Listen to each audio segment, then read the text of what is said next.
નમસ્કાર મારા વાલા વિદ્યાર્થી મિત્રો કે એવીની ક્લાસ યુટ્યુબ ચેનલમાં આપ સરે મિત્રોનું હું દિલથી સ્વાગત કરું છું। મિત્રો આજે વાત કરવાના છીએ ધોરણ 10 વિશે સામાજિક વિજ્ઞાનમાં આપણી ગાલા અસાઇનમેન્ટ માર્ચ 2024ની જે બોર્ડની એક્ઝામ લેવાની છે તેના મિત્રો પ્રેક્ટિસ પેપર માટે આપણે સંપૂર્ણ પેપર નંબર 2 નો વિભાગ નંબર 2 નું સોલ્યુશન કરીશું। ખાસ કરીને વિદ્યાર્થી મિત્રો આ તમને બોર્ડની એક્ઝામમાં ખૂબ જ ઉપયોગી નીવડશે, તો વિડીયોને શરૂઆતથી અંત સુધી જોવાનું ચૂકતા નહીં। મિત્રો ખાસ કરીને તમે ચેનલમાં નવા આવેલા છો તો મિત્રો ચેનલ નીચે જે લાલ કલરનું સબસ્ક્રાઇબનું બટન આપેલું છે તેના ઉપર ડબલ ક્લિક કરી દેજો, જેથી કરી અમે તમારા સુધી તમામ ગાલા અસાઇનમેન્ટ ધોરણ 10 ના પેપરો મોકલી શકીએ। તો મિત્રો વિભાગ નંબર 2 ઉપર જઈશું, જેની અંદર આપણે નીચે આપેલા પ્રશ્નોના 13 પ્રશ્નો છે, એમાંથી કોઈ પણ 9 પ્રશ્નના માગ્યા મુજબ ઉત્તર આપવાના છે। મિત્રો વિભાગ એનું આપણે સોલ્યુશન બનાવીને મૂકી દીધું છે, જોવાનું બાકી હોય તો ચેનલના પ્લેલિસ્ટમાં જઈને જોઈ શકો છો। અહીંયા તમારો 25મો પ્રશ્ન મિત્રો છે વિભાગ બી નો, ભારતની એક પ્રાચીનતમ પ્રજા તરીકે આર્યોની પરિચય આપવાનો છે। તો મિત્રો ખાસ મોસ્ટ આઈએમપી પ્રશ્ન છે, આર્યોનો પરિચય આપણે આપવો હોય તો આ રીતે આપી શકીએ। આર્ય એટલે કે નોર્ડિક પ્રજા અન્ય મિત્રો સમકાલીન પ્રજા કરતાં વધુ વિકસિત હતી। તેઓ આર્ય સંસ્કૃતિ અને સભ્યતાના નિર્માણ હતા, કારણ કે તેમણે આર્ય સંસ્કૃતિનું નિર્માણ કરેલું હતું, એમની સભ્યતાનું નિર્માણ કરેલું હતું। મિત્રો તેણે ભારતની અન્ય પ્રજાની સંસ્કૃતિનો ઉમદા તત્વો અપનાવીને એક સમન્વયકારી સંસ્કૃતિનું પણ સર્જન કરેલું છે। આમ આર્યો એ કેવા હતા તો પ્રકૃતિ પ્રેમી હતા। તેઓ વૃક્ષ, નદીઓ, પર્વતો, સૂર્ય, વાયુ અને વરસાદ પછી વગેરેની પૂજા આરાધના કરતા હતા, એટલે કે પ્રકૃતિના પૂજક હતા। તેમણે પ્રકૃતિના તત્વોનું સ્તુતિઓ, વૈદિક ઋચાઓ, મંત્રો રચી હતી। સમય જતાં તેમાંથી મિત્રો અલગ અલગ યાજ્ઞિકો બરાબર ધાર્મિક ક્રિયાઓ થઈ અને ભારતમાં શરૂઆતો થઈ। આર્યો ભારતને ભવ્ય અને સમૃદ્ધ સાંસ્કૃતિક વારસો પણ આપ્યો છે। એ રીતે આપણે પ્રશ્ન નંબર 26 ઉપર જઈશું, જેની અંદર છે ભારતની રાષ્ટ્રમુદ્રા કયા કયા પ્રાણીઓમાં દર્શાવેલ છે। તો આપણી મિત્રો ભારતની જે રાષ્ટ્રમુદ્રા છે, જે આપણો મિત્રો 4 સિંહોની આકૃતિ છે બરાબર, પછી ઘોડો છે, નીચે હાથી છે, બળદ છે, તો વગેરે પ્રાણીઓમાં દર્શાવેલા છે। 27મો પ્રશ્ન મિત્રો છે ગુજરાતના ગરબા અને ગરબી વિશે સમજ આપવાની છે। તો ચાલો આપણે સમજૂતી મેળવીએ। મિત્રો ગરબો શબ્દ છે ગર્ભ એટલે કે દીપ, ગર્ભદીપ પરથી ઉતરી આવ્યો છે। કોરેલા ઘડામાં મિત્રો દીવો મૂકવામાં આવે છે અને તેની ચારે બાજુ છે નૃત્ય કરવું, અથવા તો ઘોડાની માથે પર મૂકી વર્તુળાકાર નૃત્ય કરવું બરાબર। ઘડાને માથે મૂકવાનો હોય અને ચારે બાજુ વર્તુળાકાર જે સ્ત્રીઓ ગરબા કરતી હોય છે તો એને આપણે ગરબો કહીએ છીએ। સમગ્ર ગુજરાતમાં નવરાત્રિ આસો સુદ એકમથી આસો સુદ 9, ક્યાંક સુદ કે પૂનમ કે શરદ પૂનમ સુધી મિત્રો આ જે ગરબા છે ગવાતા હોય છે, રમાતા હોય છે। નવરાત્રિ મિત્રો આદ્યશક્તિમાં જગદંબાનો પવિત્ર તહેવાર છે। આ દિવસોમાં ગરવી ગુજરાતી સ્ત્રીઓ માતાજીના ગરબા ગાય છે। સામાન્ય રીતે ચોક કે મેદાનની વચ્ચે માતાજીની માંડવી મૂકવામાં આવે છે અને તેની વર્તુળાકાર ફરતા ફરતા તાળીઓના તાલે અને ઢોલના ધબકારે ગરબા છે ગાવામાં આવે છે। આ ઉપરાંત ગરબામાં મિત્રો ગરબા ગવડાવનાર અને ઝીલનાર સૌ ઢોલના તાલે ગીત, સ્વર અને તાલે મેળવી એક તાળી, બે હાથ, 3 કે તાળી કે ચપટી સાથે હાથના હિલોળા સાથે ગરબા ગાતા હોય છે। ગુજરાતમાં ગવાતી ગરબીનો સંબંધ મિત્રો હંમેશા શ્રી કૃષ્ણની ભક્તિ, મહદઅંશે શ્રી કૃષ્ણની ભક્તિ સાથે જોડાયેલો છે। ગુજરાતના ભક્ત કવિજી દયારામ ગોપી ભાવે શ્રી કૃષ્ણના પ્રેમની કંઠને ગુંજતો કરી દીધો છે અને રંગભરી ગરબીઓ રચી છે। એ ગરબીઓએ ગુજરાતની મિત્રો સ્ત્રીઓના કંઠે ગુંજરતો અથવા ગવાતો કરી નાખ્યું છે, ગુંજતો કરી દીધો છે। હવે આપણે 28મો પ્રશ્ન છે રંગલો અને રંગલી જેવા પાત્રો જે કલામાં પોતાની વિશેષતાઓ દ્વારા વિષય વસ્તુ સમજાવે છે તો તે કલાનો પરિચય આપવાનો છે। અથવા મિત્રો તમને પરીક્ષામાં પ્રશ્ન પૂછાય કે ભવાઈ વિશે ટૂંકમાં માહિતી આપો, તો સરસ મજાનો પ્રશ્ન છે। ભવાઈ એ મિત્રો ગુજરાતની આશરે 700 વર્ષ જૂની વિશિષ્ટ પ્રકારની નાટ્યકલા છે। કેવી છે? નાટ્યકલા, નાટક સ્વરૂપે ભજવવામાં આવે છે એટલે એને નાટ્યકલા કહેવાય। શાસ્ત્રકારોએ મિત્રો ભવાઈને ભાવપ્રધાન નાટકો કહ્યા છે। ભવાઈની શરૂઆત છે એ અસહ્ય ઠાકરે કરી છે। તમને એક વાક્યમાં પણ પ્રશ્ન પૂછી શકે છે કે ભવાઈની શરૂઆત કોણે કરી, તો અસહ્ય ઠાકરે કરેલી। ખૂબ જ ઓછા ખર્ચે મિત્રો લોક શિક્ષણ સાથે મનોરંજન કરતી આ નાટ્યકલાને સોલંકી યુગ દરમિયાન પ્રોત્સાહન મળ્યું હતું। મોટે ભાગે પડદા વગર મિત્રો ભજવાતા નાટકો, હળવી શૈલીના રમૂજો, ભૂંગળ વાદ્ય સાથેના સંગીત પ્રધાન નાટકો તેમજ વિવિધ પ્રકારના વેશ, રામદેવનો વેશ છે, ઝૂલણનો વેશ, કજોડાનો વેશ એ મિત્રો ભવાઈના મુખ્ય વિશેષતાઓ છે। ભવાઈ ભજવનાર મિત્રો ભવાઈઓ ભૂંગળ વગાડીને માતાજીની સ્તુતિ કરે છે। ભવાઈના વિષય વસ્તુમાં સામાજિક કુરિવાજો, પ્રતિકારોનો પણ સમાવેશ થાય છે। આમ ગુજરાતમાં કન્યા કેળવણી અને બેટી બચાવો જેવા કાર્યક્રમો માટે રંગલા રંગલીનો પાત્રો ભજવામાં આવે છે અને આ રીતે ભવાઈ નાટ્યકો ભજવાય છે. તો આ વાત કરીએ આપણે ભવાઈની. હવે આપણે પ્રશ્ન 29 જોવાના છે. ઇલોરાના કૈલાસ મંદિરના ટૂંકમાં પરિચય આપો. સરસ મજાનો મોસ્ટ આઈએમપી પ્રશ્ન મિત્રો કહી શકાય.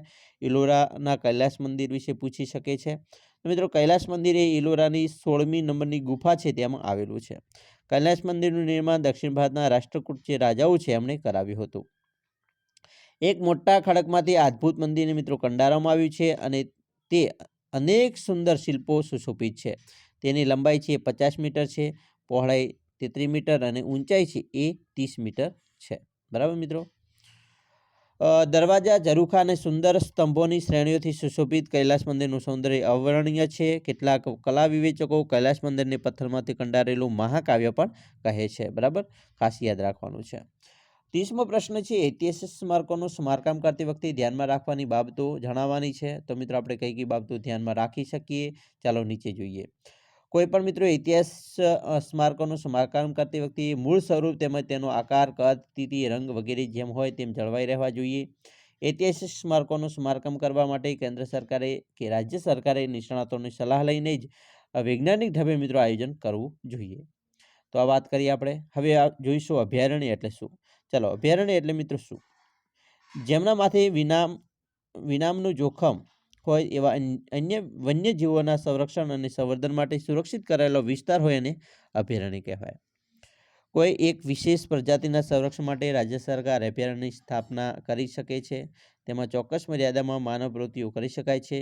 સત્તાધિકારી પાસેથી મંજૂરી મેળવીને અહીં પાલતુ પશુઓ ચારી શકાય છે. બરાબર, પાલતુ પશુઓ પણ ચારી શકાતા હોય છે અભયારણ્યમાં. 32મો છે. આધુનિક યુગને ખનિજ યુગ કહે છે. શા માટે? ચાલો મિત્રો, મોસ્ટ આઈએમપી પ્રશ્ન છે.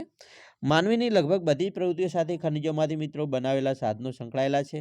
નાની નાની ટાંકણીથી માંડીને વિરાટ કદના યંત્રો હોય, વાહનો હોય, ખનિજોમાંથી બને છે. ઔદ્યોગિક ક્રાંતિ પછી ખનિજોનું મહત્વ ઘણું બધું વધી ગયું છે.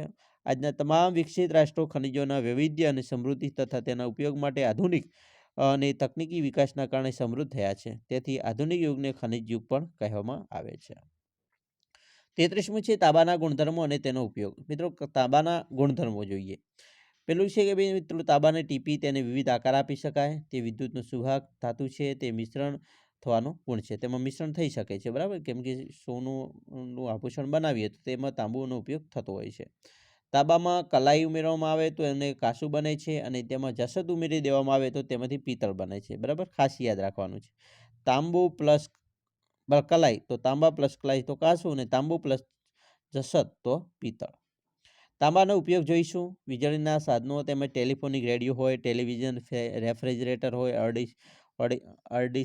એડિશનલ વગેરે બનાવવામાં તાંબાનો ઉપયોગ થાય.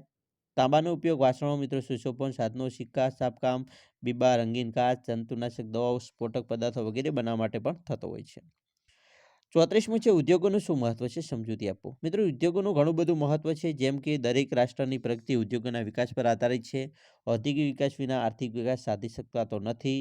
ઔદ્યોગિક વિકાસથી દેશની અર્થવ્યવસ્થા ઘણી મજબૂત બને છે. જે દેશોમાં ઉદ્યોગનો વિકાસ થયો નથી અથવા તો ઓછો થયો છે તે દેશો કુદરતી સંસાધનોનો ઉપયોગ ઔદ્યોગિક કાચા માલ તરીકે કરી શકતા નથી. એ દેશો પોતાના કુદરતી સંસાધનો ઓછો મૂલ્યે વેચીને તે જ કાચા માલમાંથી બનેલી વસ્તુઓ મોંઘા ભાવે વિદેશી પાસેથી મિત્રો ખરીદવી પડે છે. પરિણામે તેઓ ઔદ્યોગિક વિકાસ સાધી શકતા નથી. તેમનો આર્થિક વિકાસ રૂંધાઈ જાય છે. દેશમાં ઔદ્યોગિક સ્થાપવાથી ઉત્પાદનમાં વધારો થાય છે અને લોકોના જીવન ધોરણ ઊંચું આવે છે. આમ ઉદ્યોગોમાં મિત્રો રોજગારી મળવાથી લોકોનું જીવન ધોરણ સુધરે છે. બરાબર, તો આવી રીતે આપણે પ્રશ્ન છે એનો લોંગમાં લખી શકીએ. 35મું છે. ઔદ્યોગિક પ્રદૂષણો વિશે માહિતી આપો. તો મિત્રો ખાસ પ્રદૂષણ છે એના મુખ્યત્વે 4 પ્રકારો છે. જેમ કે હવા પ્રદૂષણ, જળ પ્રદૂષણ, ભૂમિ અને ધ્વનિ પ્રદૂષણ. બરાબર, તો એના વિશે પણ મિત્રો આપણે માહિતી આ રીતે લખી શકીએ છીએ. ખાસ મિત્રો યાદ કરી લેવાનો છે. 36મું છે. ભારતના બંધારણમાં અનુસૂચિત જાતિઓ માટે કઈ કઈ જોગવાઈઓ કરવામાં આવી છે. તો મિત્રો બંધારણની વાત કરીએ તો બંધારણમાં આર્ટિકલ 17 મુજબ અસ્પૃશ્યતા નાબૂદ કરવામાં આવી છે. કોઈપણ સ્વરૂપે અસ્પૃશ્યતાના અમલની મનાઈ ફરવામાં આવી છે. અસ્પૃશ્યતાના કારણે લદાતી કોઈપણ મિત્રો ગેરલાયક કાયદાની રૂએ સજાપાત્ર ગુનો પણ ગણવામાં આવે છે. બંધારણની આર્ટિકલની મિત્રો 25મી જે કલમ છે એ પ્રમાણે રાજ્યોની સામાજિક કલ્યાણ અને સુધારણા માટે જાહેર ગણી શકાય તેવી હિન્દુ ધાર્મિક સંસ્થાઓને હિન્દુઓના તમામ વર્ગો અને વિભાગો માટે ખુલ્લી મુક્ત કાયદો બનાવવાનો અથવા એ અંગેના અમલમાં હોય તેવા કાયદાનું ચાલુ રાખવાનો અધિકાર પણ મળે છે. તેમાં હિન્દુઓના ઉલ્લેખમાં શીખ, જૈન અને બૌદ્ધ ધર્મ પાળનારાઓનો તેમજ હિન્દુ ધાર્મિક સંસ્થાઓનો ઉલ્લેખ શીખ, જૈન અથવા બૌદ્ધ ધાર્મિક સંસ્થાઓનો પણ સમાવેશ થાય છે. 37મો પ્રશ્ન છે, અનુસૂચિત જાતિ અને જનજાતિ કોને કહેવામાં આવે? તો મિત્રો જોઈશું. ભારતના બંધારણમાં અનુસૂચિત જાતિ અને અનુસૂચિત જનજાતિ કોઈ એક વ્યાખ્યા આપવામાં આવી નથી, પરંતુ જે તે રાજ્યના રાજ્યપાલની સલાહથી દેશના રાષ્ટ્રપ્રમુખના આદેશ દ્વારા બંને જાતિઓને વિશેષ ઉલ્લેખવામાં કરવામાં આવી છે. ભારતમાં જ્ઞાતિવાદને કારણે શોષિત નબળા બનેલા કેટલાક વર્ગોનું શોષણ અટકાવવા, તેમની સામેના અન્યાય દૂર કરી તેમનું રક્ષણ કરવા, સમાનતા અને ભાઈચારાની તેમનામાં રહેલી મિત્રો સંકુચિતતાને નાબૂદ કરી તેમને સામાજિક દરજ્જો આપવા તેમજ તેમનો સામાજિક, આર્થિક અને શૈક્ષણિક વિકાસ સાધવા એ વર્ગો માટે ભારતના બંધારણમાં કેટલીક વિશેષ જોગવાઈઓ છે. જેમ કે બંધારણની કલમ 341માં જણાવ્યા પ્રમાણે અનુસૂચિ માટે સમાવિષ્ટ જાતિઓ અનુસૂચિત જાતિઓ કહેવામાં આવે, જ્યારે 342માં મિત્રો જણાવ્યા પ્રમાણેની જે અનુસૂચિમાં સમાવિષ્ટ જાતિઓને અનુસૂચિત જનજાતિ કહેવામાં આવે છે, જેને શેડ્યુલ કાસ્ટ પણ કહીએ છીએ. મોટેભાગે દુર્ગમ જંગલો અને પહાડી પ્રદેશમાં રહેતી સામાન્ય સમાજથી અલગ સામાજિક જીવન અને આગવી વિશિષ્ટ સંસ્કૃતિ ધરાવતી તેમજ આર્થિક અને શૈક્ષણિક દ્રષ્ટિએ પછાત જાતિઓની અનુસૂચિત જનજાતિઓ અથવા અનુસૂચિ સમાવવામાં આવી છે. તો આ વાત કરીએ આપણે મિત્રો ખાસ કરીને પ્રશ્ન નંબર 37 સુધી, એટલે કે બી વિભાગ નંબર બીનું સંપૂર્ણ સોલ્યુશન. આવી જ રીતે મિત્રો બીજા વિડીયો જોવાના બાકી હોય તો ચેનલના પ્લેલિસ્ટમાં જઈને જોઈ શકો છો. અમે આશા પણ રાખીએ છીએ કે તમને આપણો વિડીયો પણ ગમ્યો હશે. જો વિડીયો ગમ્યો હોય તો લાઈક, શેર અને સબસ્ક્રાઇબ કરવાનું પણ ન ભૂલતા.